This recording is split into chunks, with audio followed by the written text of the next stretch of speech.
Welcome to In the Spotlight. I'm Eric Townell. My guests today are Kevin Dedes of the Kingfisher Theater and Darren Stevenson of Push Physical Theater, two of the most interesting and innovative theatrical companies operating in Rochester today. So welcome. Thank you so much for coming into the Spotlight today. Thanks for having us. Thanks for having me. Wonderful. Yeah. So it's the great distinction to have two founding members of theatrical companies in Rochester. That's a unique experience for most people. I don't think they understand quite what goes into that. Right. So, and Darren, you founded Push Physical Theater about when? Yeah, it was actually my wife and I are the co-founders. We started in 2000, in Rochester. We moved here and started the company in the same year, which was fantastic. Insane. Yes. Don't do that. And in case people are following along on their smartphone, what is your URL so they can find you and watch along? Yeah, it's pushtheater.org. Theater spelled with an R-E, not an E-R. Okay. I am from England originally, so I have a little bit of snobbery about this. Okay, snobbery works fine right here. And so that would be pushtheater, T-R-E.org. Correct. Right? Now, is push an acronym for anything, or? It isn't. When we started the company, we were struggling with the name, and we came up with all these profound Greek things, and nothing was working. And we were having a conversation with a friend of ours, and he said, "So what is it that you're trying to do?" And I said, "Well, we're trying to push the limits on what the human body can do. We want to bring in acrobats and dancers and performers of all kinds, and then we're trying to push the limits of what theater should be. Our theater is primarily silent, or at least nonverbal. And as I talked about it, that my friend said, "You keep using the word push. Why don't you just call yourselves that?" Natural. So we did, and then the nice thing is that anytime somebody pushes a door open or pushes a button, they think of us. And so that's the push part. Now, what is about the physical theater in your name? So there are lots of physical theater does not have a long tradition in the U.S. Around the world, it does. In fact, we're starting our summer training intensive, and we frequently will have more students from overseas that come and train with us than even in the U.S. So physical theater, essentially the way we see it, is that the primary means of communication is the human body. And that is the art form, and that is very primal. It's raw, and we like to say the body doesn't lie. It always tells the truth, and so you can go right underneath a person's, an audience member's intellect when they're processing language, and hit right into the emotions, the soul. Right, it's muscle memory as much as anything that guides your responses to the emotions in the narrative? Yeah, and in fact, our creative process is at the beginning, once we hit the stage, it's highly choreographed. At the beginning, it's very improvisational and very collaborative. Each performer that works with Push brings their own training, their own skill set, and their own movement choices and life experiences. And we found that very often we can generate much better choreography by just letting people climb on each other and throw each other around the stage and do their thing, than by I've never been smart enough to have it all up here before we start. And so now, is it when people come to see Push Physical Theater, are they seeing dance? Are they seeing mime, or what? Or are they it's a hybridized art form. I see. We have I've got an ex-Cirque du Soleil acrobat. We've got dancers, a parkour guy that's the free-running thing. He'll climb up walls over people. It's fine. Mime, non-traditional partnering. Non-traditional partnering is a method by which you lift, push, pull, and climb on each other, but the primary skill is to listen and communicate with somebody through physical touch. Rather than traditional partnering, which tends to be the guy lifts the girl and makes her look pretty. In our company, the girls lift the dudes. And we'll have multiple people working together, and so it's. Yeah. I have to say, yours is the first theater company I saw when I moved to Rochester some 10 years ago. Okay. And you happened to be in a rehearsal, and there was a window at the top, and I was sort of on an upper floor, able to look down and observe the process, and it seemed very improvisatory. It must have been the morning class or something like that. Yeah, absolutely. So is that your process, or? Yeah, it's a democracy that turns into a dictatorship. So we begin with everybody's input, and then at some point, it's usually Heather or myself, being the company directors, that make the hard choices at the end. Occasionally we'll give a scene or a section of a piece to one of the performers. Really, we're looking for who has the vision for the way something needs to look. I see. And so whoever's designated as being in charge at that point becomes sort of an editor. And so we're saying, well, I like this movement and this works, let's tweak this, let's move this over here. And then you begin the rehearsal process, which is just this grinding kind of do it again and again and again. A lot of what we do is dangerous. And so in the studio, of course, we have mats. We are spotting each other. If someone falls, we can catch them. We're okay. When you hit the stage, you don't have any of that, and so you can't do a move that fails. You know, even once out of 100 times, that's not enough. We'll perform a piece for 5, 10, 15 years. It'll stay in our repertory. I see. And so if you've got something that, you know, every now and then we fall, you can't. That can end somebody's career. Yes, right. So that process of rehearsal and polishing and cleaning the movement is that's the laborious part. Now, is it according to a narrative that's developed first, or does the narrative come from the dance? Or, for instance, I saw one project that was entitled Jekyll and Hyde. I imagine you'll be doing it a lot. Sure, and in fact, we're actually in rehearsals right now for Dracula, which we'll be doing a national tour in the fall and fall of 2017, and then the winter, spring of 2018. We'll be doing it at Blackfriars Theatre in the Rochester area. Of course, with that piece, you have the book to start with. There we collaborated with a writer, Danny Hoskins. We brought in an actor, Rick Starpoli, who voices Renfield. So you have the movers on stage, you have this actor on stage speaking his own lines plus all of the other characters' lines. So you're never quite sure what's going on in his mind and what's real. So there the process was a little more clear. Yes. There are other pieces that came out of the movement. So you get into the room and you start working. You start play. It's improvisation. It's really play.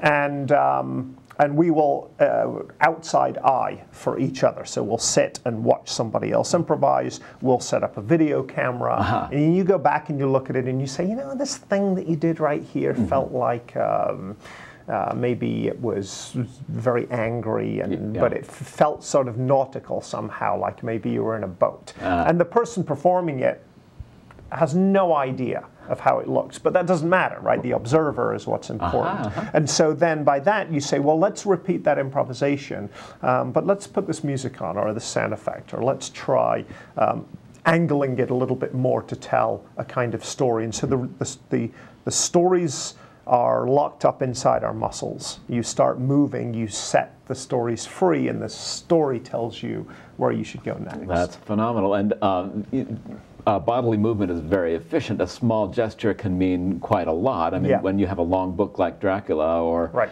something, it's a matter of reducing that text, I should imagine. It's extremely efficient in telling certain kinds of stories. If you're telling a story of you know, some sort of deep or subtle emotion, you can get a lot across in a short period of time. Also, our tendency is to use very few or no props or set pieces. So the human body can create the furniture, the props on stage, all of that is made from us. And so you can change scene to scene without having to do set changes, so it's quite magical.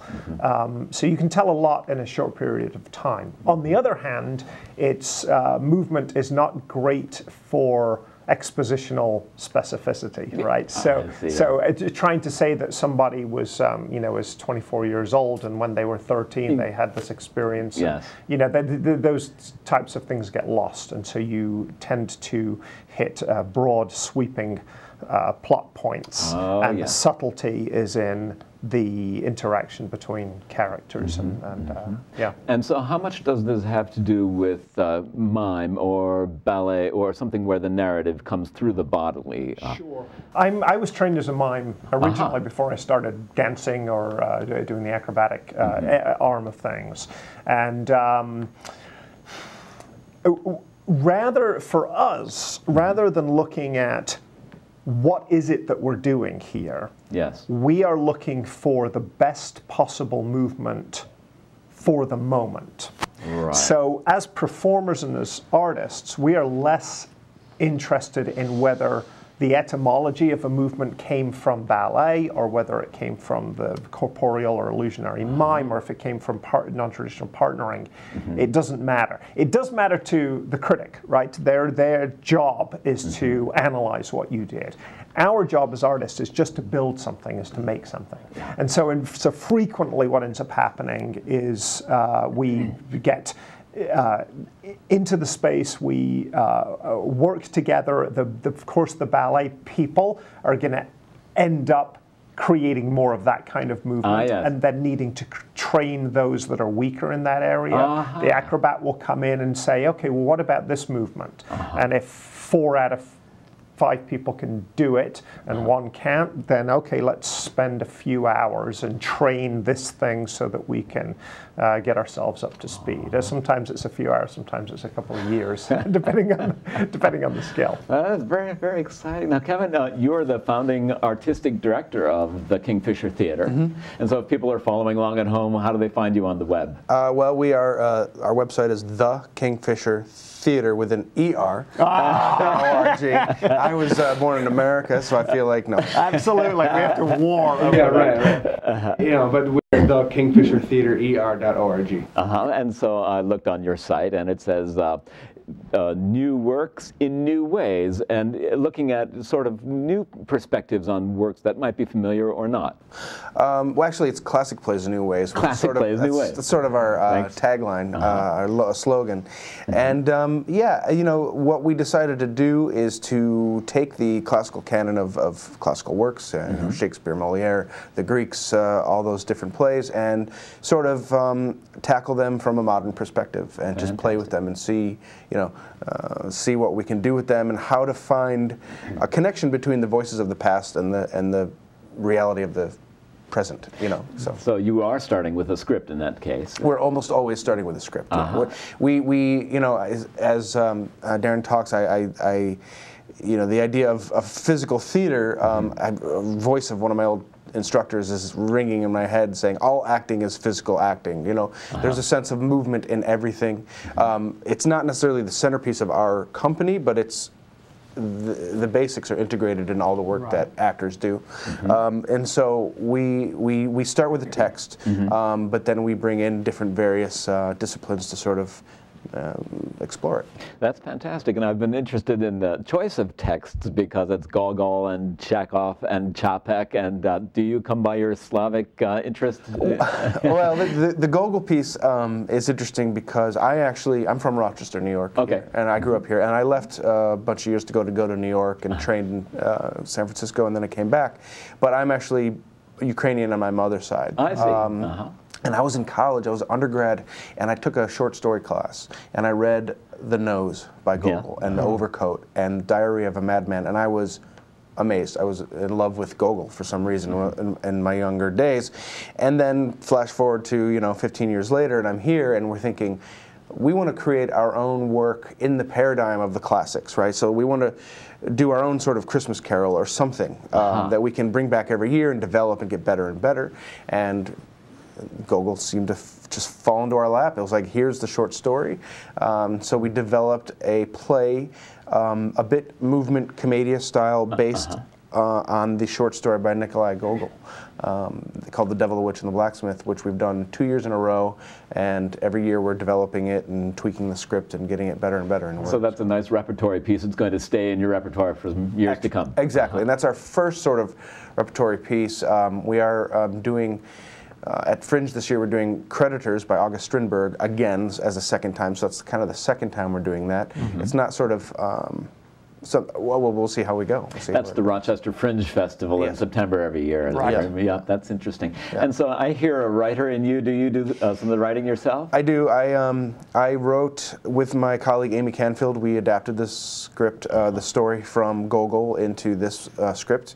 I have written a few plays myself, some screenplays, and for the last 2 years I've done an original piece of my own at the Fringe, and I'm going to do it again this year. Fantastic. But it's sort of separate from the theater. It's like my own sort of thing. Fantastic. And I noticed that your title also includes Vice President and Founding Artistic Director. Do you have an administrative role then also? Absolutely, yeah. We're a company of 5 actor administrators, or theater artist administrators, I should say. And as we all know, there's lots that goes into running a company, so I couldn't do it all by myself. So we founded in 2015. I started as the president and artistic director, but for a variety of reasons that wasn't a long-term sustainable. It wasn't sustainable long-term.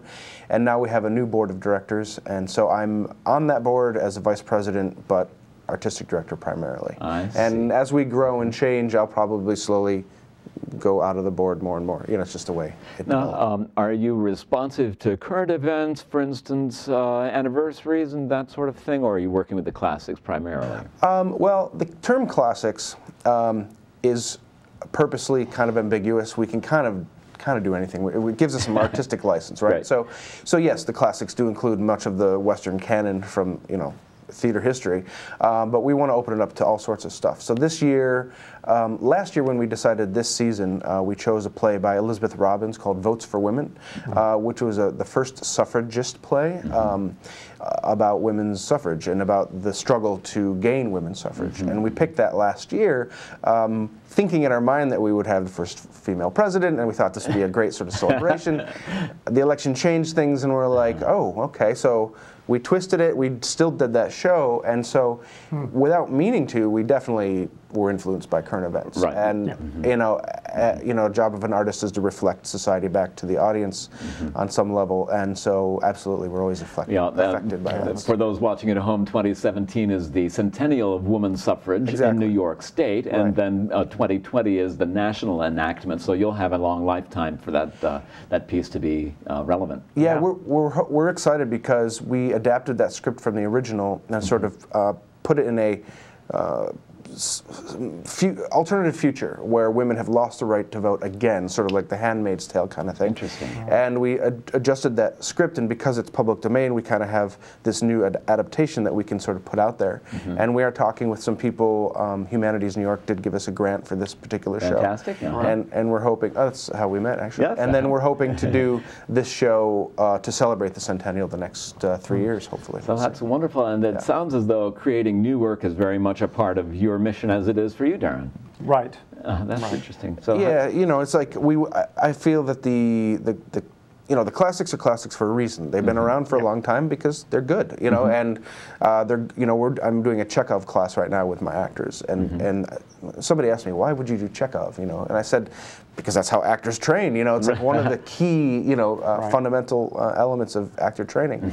And so we like to take that stuff and sort of use it as a jumping off point for something new. Very similar with different sort of directions than what Push does. Yeah. So you mentioned a class, and you mentioned your summer intensive. Tell us a little bit more about that. Is that training for everyone, or? We do 3. So we have the Push Pins camp, which is a summer camp for kids. That's a day session, and they come in. We have the Teen Mentorship project, whereby teenagers come in, work with us, and then also take what they are learning and teach it to the younger children. So the mentor component is important to us. And then the adult intensive, which all of those students are coming in on Sunday. We have students that come from, we've had them from Dubai, Hong Kong, South Africa, Venezuela, all throughout Europe. And so it becomes this melting pot of people that go all the way from beginner through professionals who are all hoping to get different things from the training. And every year that we do it, as faculty, we learn from our students because they're bringing their own culture and their own expressions to us. And so we liberally steal all of their ideas and use them in the following year. Yeah, that's great. And so how does somebody become involved in this? Do they find you? Yeah, we have a fairly wide reach internationally just through our website and social media and that kind of thing. So people find us that way, and they sign up online and they show up and eat a big meal with us on the first day, and then we all sweat together for 2 weeks. That's phenomenal. And what is that program called overall? Is that it's Push Pins and? Yeah, so we have the Push Pins camp, the Teen Mentorship Project, and then the Summer Intensive. Summer Intensive, that's right. And now, does your educational activity happen during the summer too, then, Kevin? Yeah, this is our first. So we've been around a couple years now, and we decided this summer to try a first formal conservatory and sort of develop these sort of classes. So we're teaching a Chekhov scene study. Craig Reisner's teaching a musical audition course. We have worked out a deal with a clown instructor, physical character instructor to come up and teach an intensive as well, and a speech class, speech for theater. Speech for theater, that's fascinating. Yeah, that should help a lot of people in a lot of different fields. Yeah, absolutely. It's a skill that translates to other media for sure, other realms for sure, absolutely. That's great. And so now, for the role of theater in Rochester and all the offerings that are here, are there special conditions or challenges that you find that working in our environment that are interesting for your company that you're facing right now? For us, I suppose the challenge.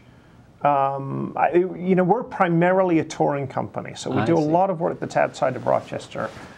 The challenge for us is that you can't just have a rep show and do that all the time. So for your fan base or your audience members that want to come and see everything that Push does, we're trying to offer new work for them.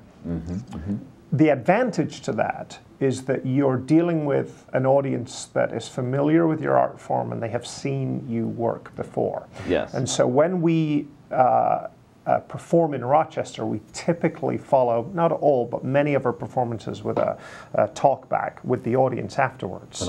We did that with Jekyll and Hyde. We'll be doing it with Dracula. We did it with Busybodies, which was our children's show that we just wrapped. Wonderful. And at the end, we come out and ask the audience, what did you like? What didn't you? What did you not get? And what are your suggestions? And so then we've got now this rich culture in Rochester that informs the work that we take out to other places. And there are lots of little moments and moves and things that got changed because somebody in the audience would say, look, I'm not really an artist or anything, but I thought this. Yeah. and you go, oh, that's really good, and then suddenly they become writers. And so having a community that is as supportive as Rochester is to new work and to the arts in general is huge for us. And I'll say one more thing, which is I have a great job and I get to travel to lots of exciting places in big cities and do all of that fun stuff. There is nothing like Rochester. It's a great place to live, and I know it's trendy to sort of say that you hate the place that you live. But bottom line, things like having great grocery stores here, having very small commute times. The fact that I live in Brighton, I can ride my bike into the city to go to a meeting if I want to, and I can walk places, and it's that's all good. That's phenomenal. I noticed you have some interesting venues on your schedule, Kevin. You're working in small, intimate theaters. Yeah, well, we're primarily at this point a local company, and but we don't have a space. So we started. So the whole idea behind the Kingfisher Theater is to create a space for artists to work, right? So that's kind of the whole reason for the name and the mission and all that sort of thing. But the irony is we don't have our own. So we have been bouncing around. We've worked at Ralph Thompson's Gallery 74 the last season. We did a show at the South Wedge Mission last year. This coming season we are working on a deal with a local church in the Brighton area, and also we are going to be doing our Christmas winter show at Muck, which is our first time doing Muck. Oh, the multi-use community cultural center on Atlantic Avenue. Okay, that's a wonderful space. And so is space a challenge in general for theater? Yes. Yeah. Well, space connects to money, and money is a challenge, and those are the challenges. And we're 2 years in, so we started with zero, and putting our own money into it, and now we're starting to roll a little bit, but it's a challenge, and it's a goal for us to have our own sort of home in a way. But there's something also exciting and invigorating about having a new space and minimizing your productions to what is essential. And I think you'd probably agree that there's sometimes a lot of, you don't use sets very much at all, right? Right. I'm an actor. I'm a trained actor. I only wanted to be an actor for years, and so I was like, what's a set? I don't care about it. That doesn't always fly in the theater world, but I think the acting and the performances is key, and so moving around sometimes actually helps with that because it strips away the rest of it. Yes. So it sort of forces you to be true. And I noticed in the production I saw of yours recently that you took advantage of everything in the room, be it a staircase, be it things that were already in the space. Yeah, if nothing else, what theater does, actually I'd say this for art in general, is that we will tend to impose arbitrary limits on our ability to communicate, right? And that leads to greater creativity. And so one of the, sometimes the limiting factors are imposed on you and sometimes they're invented. So as I remember in the early days, we now have a beautiful studio to work in, and it's a huge blessing. It's great.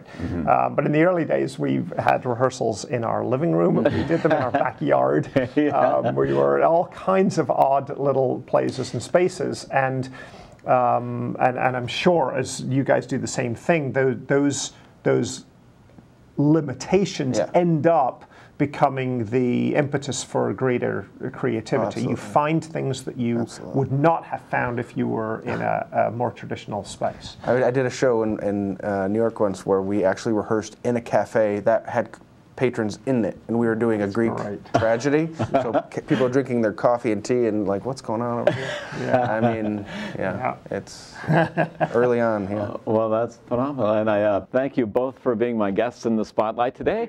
My guests have been Kevin Dedes, he's the Vice President and Founding Artistic Director of the Kingfisher Theater, and Darren Stevenson, the Founding Director of Push Physical Theater here in Rochester, New York. It's great to have you with us. Thank you so much for being in.